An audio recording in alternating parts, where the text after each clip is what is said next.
এত সুন্দর শরীর, শরীরে কাজ কাম মানায়। ভাই আরে ছাড়ো না তুমি, নাহি দেখে ফেলবে তো। জানো শাকিল, তুমি যে সুখটা আমাকে দিয়েছো, নাহিদের কাছে আমি ওই সুখটা পাইনি।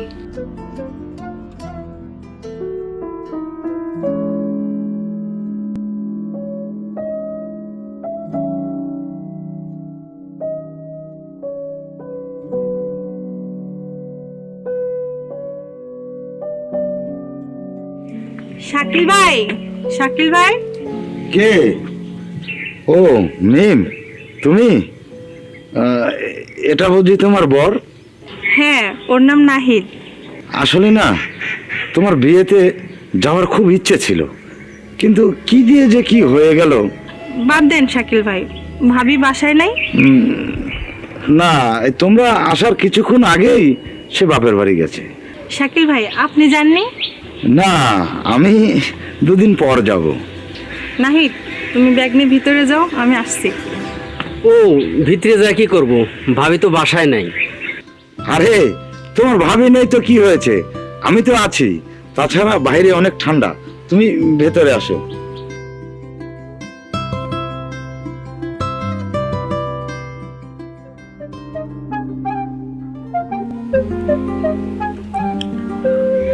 আচ্ছা শোনো শাকিল, ও কিন্তু বাড়ি যাওয়ার জন্য অনেক বাহানা করবে। তুমি ওকে কোনোভাবেই বাড়ি যেতে দিবে না, যেভাবেই হোক ওরে রাখবা। আর তোমার আর আমার ব্যাপারটা এই সুযোগে সেরে নেব, ঠিক আছে? আরে আমি তো চেষ্টা করবই, কিন্তু তারপরও যদিও না থাকে। আমি তো আছি, থাকবে না মানে? থাকবে।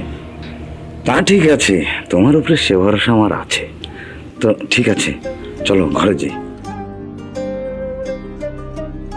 কি ব্যাপার নাই, তুমি এখনো ফ্রেশ হওনি? শোনো, এই প্রথম কিন্তু তুমি আমার বাড়িতে আসলে, আজকে কিন্তু তোমাকে আমি যেতে দিচ্ছি না। না ভাইয়া, তা কি করে সম্ভব, যেতেই হবে। আর যেহেতু ভাবি নাই, পাকশিকেরও তো একটা ব্যাপার আছে। আর আপনি পুরুষ মানুষ, এত কষ্ট করার দরকার নেই। ভাবি নাই তাতে কি হয়েছে? আমি তো আছি, আমি রান্না বান্না করবো। হ্যাঁ, আরে মিম তো আমার খালাতো বোন, বড় মুখ করে আমার বাড়িতে এসেছে, আদর আপ্যায়ন না করে কি করে যেতে দিই বলো? আরে পাক শাকলে তোমাকে ভাবতে হবে না, পাক করবে তো আজকে মিম, সে আমার খালাতো বোন না। মিম, তুমি রান্না করো, রাতে থেকে সকালে যাও। আচ্ছা ভাই ঠিক আছে, তাহলে আমি রান্না করতে গেলাম। হ্যাঁ ঠিক আছে, যাও। নাহি, তাহলে তুমি একটু বিশ্রাম করো, অনেক পথ জার্নি করে এসেছো। আর আমি ওই মিমকে একটু সহযোগিতা করি, নতুন বাড়ি, রান্নাঘরে কোথায় কি আছে ও তো আর জানে না, তো ওকে আমি একটু সাহায্য করি। তুমি বিশ্রাম করো। ঠিক আছে ভাইয়া। আচ্ছা।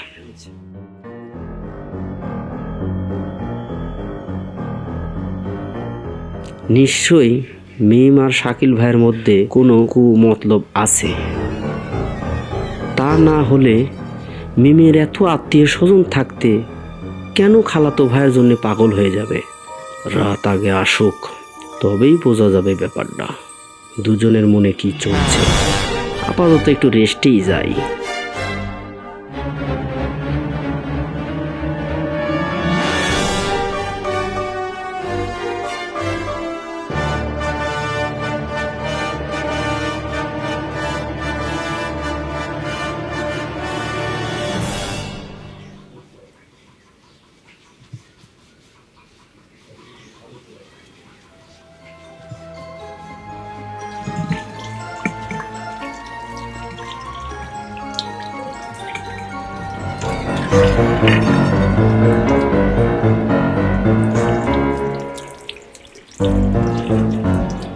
এত সুন্দর শরীর,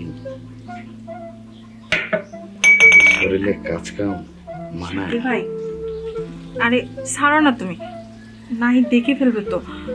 বোঝোই তো যে আমরা যে প্ল্যান করছি, এই প্ল্যানটা পুরোই ভেস্তে যাবে ও যদি দেখে ফেলবে। রাত আসুক, তারপরে দুজনের দেখা হবে তো। আরে দেখবে না, ও তো রুমে আছে। বুঝো না কেন, বিষয়টা কেমন হয় না, ও যদি দেখে ফেলে তাহলে তো সব প্ল্যান ভেস্তে যাবে। এখন ছাড়ো, রাতে দেখা হবে, ঠিক আছে? রাতটা কখন হবে? আমার যার দেরি সইছে না। বুঝতে পারছি তো, যাও না এখন, যাও যাও যাবো? যাও না, যাও। যেতে না মন চাইছে না। পাগলামি করলে হবে শাকিল ভাই, যাও না বলতেছি। আরে যাও তো। ঠিক আছে তাহলে রাতে তো আরে হচ্ছে না। যাও, আমি বলছি তো, দেখা হবে। ঠিক আছে।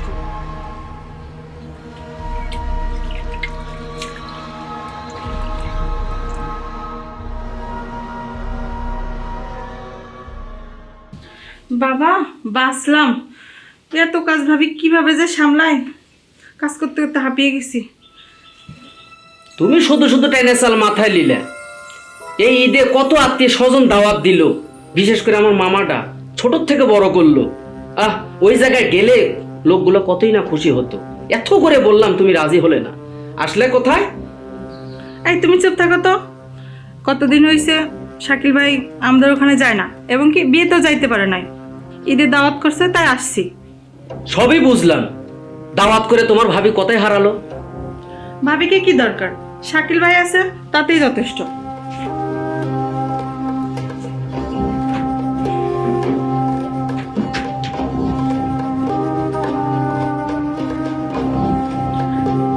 এই নাও, শাকিল ভাই স্পিরিট নিয়ে এসেছে তোমার জন্য, খাও। স্প্রিট? এর মধ্যে কোনো কিছু মিশিয়েছে। না না, স্প্রিট আমি খাবো না, আমার দরকার নাই। আমি খাবার এমনি কম খাইছি। আরে খাও না, তুমি যদি না খাও শাকিল ভাই কি মনে করবে না? আরে জ্বালাতে ফেলাই দেও না, শাকিল ভাই তো আর দেখবে না। কি কও তুমি, টাকা দিয়ে নেসে ফেলে দেওয়ার জন্য নাকি? আরে খাও না, তুমি যদি না খাও আমি কিন্তু খুব রাগ করবো। তো খাচ্ছি খাচ্ছি, তুমি না খেলে তো ছাড়বে না। মিম, তুমি এতটা নিচে নেমে গেছো, শেষমেশ তুমি আমাকে ঘুমের ওষুধ খাইয়ে তোমার খালাতো ভাইয়ের সাথে রাত কাটাবে।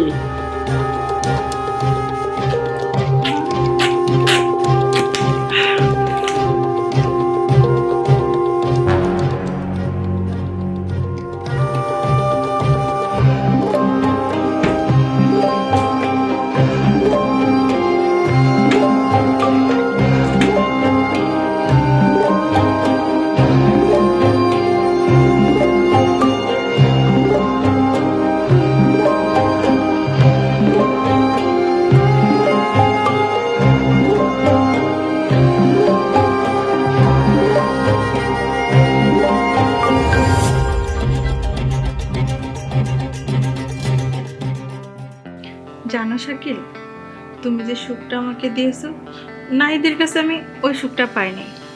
জানো, নাহিদের না সমস্যা, অনেক ডাক্তার দেখাইছি, কিছুতেও ভালো হয় না, সুস্থই হইল না। আমি আর কি করব বলো?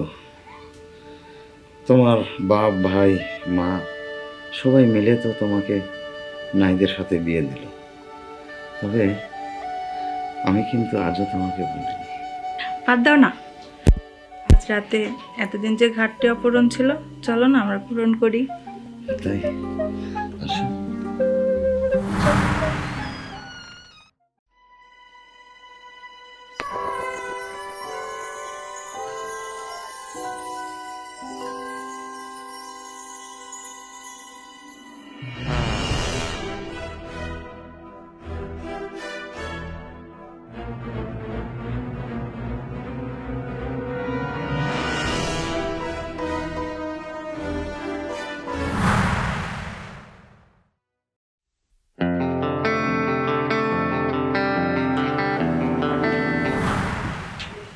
এত সকালে নাহিদ কই গেল?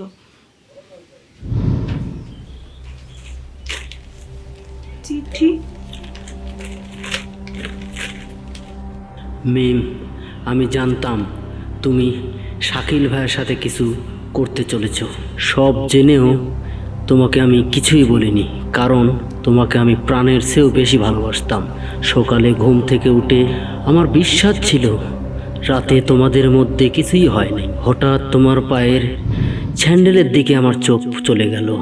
একটি তোমার পায়ের আর একটি শাকিল ভাইয়ের পায়ের। আমার বুঝতে বাকি নাই তুমি কতটা চরিত্রহীন মহিলা। সারা রাত কি করেছো তোমার খালাতো ভাইয়ের সাথে?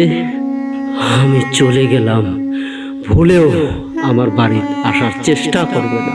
পায়ের জুতো ছিঁড়ে গেলে সেটা সেলাই করে পায়ে দেওয়া যায়, কিন্তু কোনো মেয়ের চরিত্রে যদি দাগ লাগে তার সাথে সংসার নয়, তাকে শুধু বাজারের মেয়ে হিসেবেই মানায়।